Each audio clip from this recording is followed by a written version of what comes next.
Good morning, Your Honors. The matter before the court this morning is the case entitled In Re Guardianship of Bacher, case number 24AP287. Appellant Gregory Bacher is self-represented. Appellee Andrew Brewster is self-represented. All right, good morning then. Appellant, you may introduce yourself, please, and then proceed with your argument. You understand you have 5 minutes. Morning. My name is Greg Bacher. I'm Emily Bacher's father, as well as the appellant. I would first like to establish before the court that this was a legal proceeding that not only appointed Emily as guardianship to Mr. Brewer, but also revoked our rights, Meredith and I, as parents. And as such, I would like to establish that I was a defendant in this case. And testimony during the trial where, as a sole receiver of the court papers, certainly I would be considered a defendant, even though this isn't a criminal case. Mr. Brewer at minute 5411 stated, we do not want to pursue legal guardianship, kind of. Her father didn't agree to, we were forced into it. Her father refused to sign any of the papers. He was trying to force her to come back.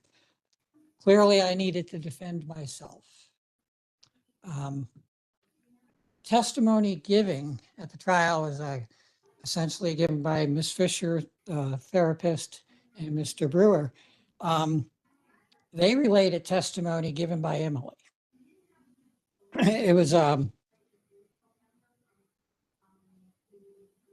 they relayed testimony given by Emily. So what we're talking about was at what Emily said, and I can't defend myself against that because I don't know what Emily said. I wasn't given access to any of the records. We do know that Emily, on or around August 29th, submitted a letter to the court explaining her family life, emotional state, and general care. Again, we're talking in generalities. I don't know what Emily said. I know what was said at the trial. I don't know what other reports the judge used to make a decision. Reports from Brattleboro, I don't have those. I was not given access to those.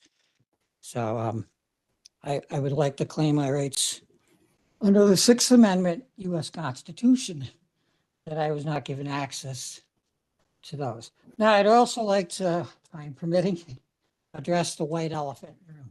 And that is my wife's consensual agreement to the guardianship. And I would like to call your attention to, in this form would be the parent's consent to establishment of a custodial minor guardianship. And on number 3, skipping down a few lines, I freely, without threats or intimidation by any person, agency, or organization, agree to the establishment of minor guardianship without full court process. However, at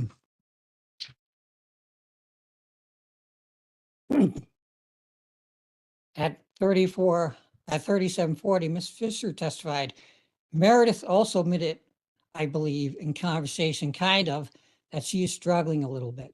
Other than that, correct, I did contact DCF and asked them to return my phone call so they could do a home visit.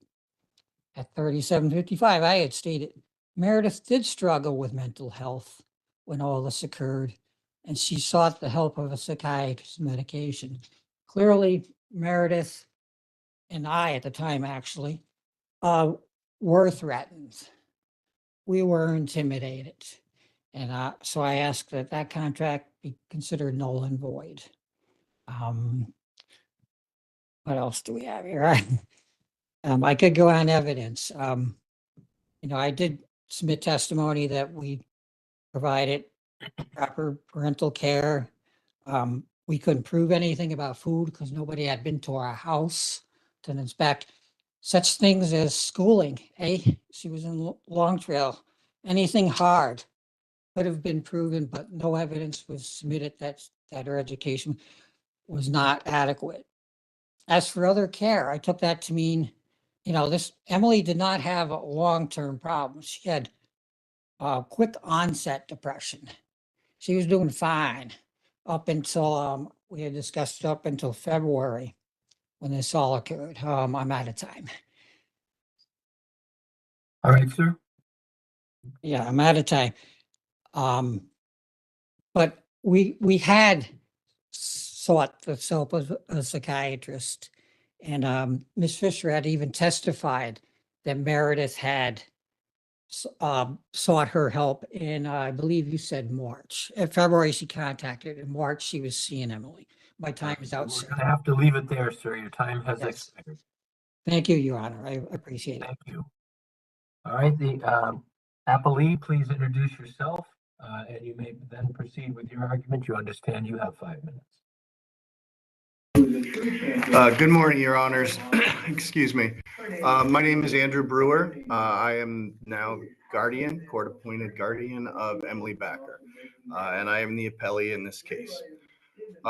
We're here today because Mr. Bacher simply disagrees with the opinion of the probate court, not because of any failure of process or any issue or error of law. The probate court held their evidentiary hearing.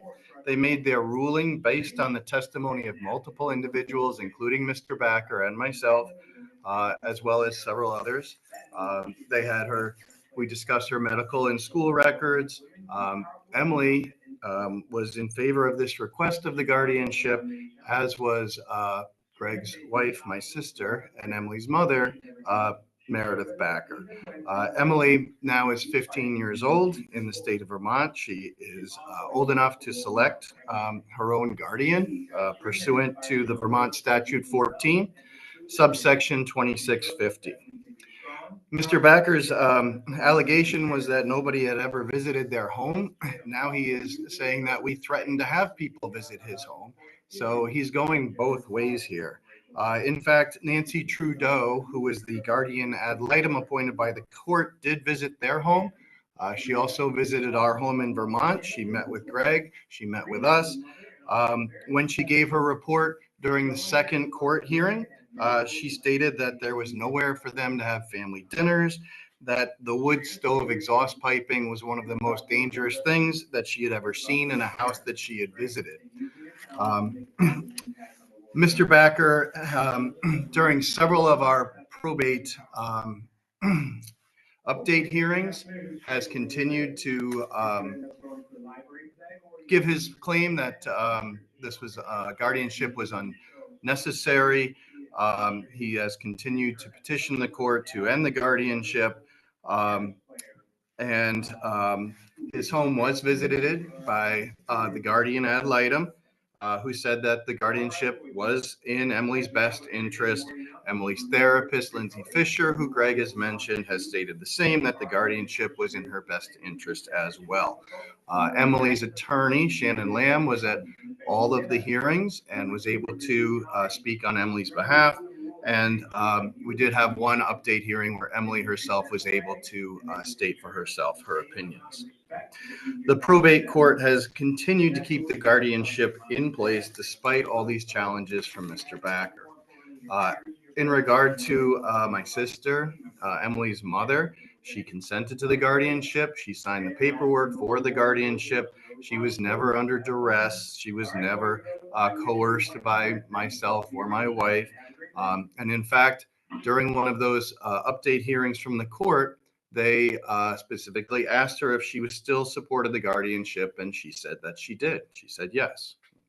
The purpose of this guardianship is to prioritize the interests of the minor, of Emily Bacher. Mr. Bacher wants to prioritize his interest as a parent. I do understand that, but the court has seen that Emily is in need of guardianship. They ruled correctly. There was no error of law or procedure that has been brought up by Mr. Bacher to change that. The probate court did determine that it was necessary and in Emily's best interest, and I request that this court affirms and upholds that decision of the probate court. And so this was based on this was also based on the consent of the biological mother, Ms. Bacher, correct? She did have consent. She signed consent, yes. And the biological father did not. So we had one parent consent and one parent who did not. Should be noted that both parents are married and live together. And if anyone was coercing anyone, it would be the two of them together. All right, thank you then. You're If you welcome. have nothing further, bailiff may call the conclusion of the case.